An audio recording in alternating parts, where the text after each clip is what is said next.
ครับขออนุญาตครับวันนี้กับบริษัทแฮปปี้99ครับมาติดตามผู้ที่ใช้ผลิตภัณฑ์เสริมอาหารนะพี่วันครับคุณป่าชื่ออย่างน้อครับคือบุญชูบุษดี บ้านน้องแว้ง บ้านน้องแว้งน้อย ตำบลเซเล่อำเภอกุมภาวะปีจังหวัดอุดรธานี ครับแต่ก่อนสุขภาพเป็นอย่างน้อนะครับ เป็นเบาหวาน เป็นเบาหวานมันขึ้นบ่ลงก็เลย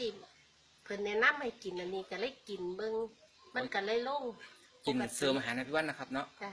แต่ก่อนกินมีอาการแบบใดปะก่อนกินเสริมอาหารแฮปปี้วันเนี่ย มันก็ขึ้นเบาหวานไปตัวจย่ามใดก็ขึ้นเรื่อยๆขึ้นไปมันก็เรื่อยๆได้กินตัวนี้มันก็เลยลงมา เริ่มมากินเสริมอาหารนะพี่วันนะครับเนาะ จ้ะ แต่ก่อนกินนี่ข่าวว่าไตเป็นระยะใด ไป ครับ สิอยู่ระยะที่3ระยะที่3ไหมข้อมาใน บั ปะ ดถ้ากินเข้าไปแล้วมันได้ ไปตรวจหมอเขา มันเลยว่าเขาเรียกว่าไตดีๆไตว่าเป็นหยังไตปกติแล้ว แต่ก่อนนี่เป็นไตระยะ3ถ้าโรงพยาบาลบอกครับ ถ้า ไประยะ พอมา ที่ กิน 3 เสริมอาหารว่านผ่านไปครับ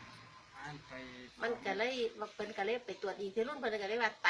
ปกติไต ความ ดี ดันกับปกติ ๆความดันกับปกติเบาหวานกับปกติ ครับห่างกันสำไหนปลาที่ตรวจสุขภาพจากที่กินเสริมอาหารในพี่วัน 3 เดือน หมอนัดทุก3 เดือนบอก ครับ ทุก3 เดือน ทุก3 เดือนครั้งไปตรวจสุขภาพ ไปตรวจที่ไซปะ กลุ่มเพราะว่าโรงพยาบาล โรงพยาบาลกุมภาวะปีนะครับผมปัจจุบันเนี่ยร่างกายแข็งแรงดีขึ้นบ่ครับ ดีขึ้นอันกินตัวนี้เราปรากฏว่าไม่แห้ง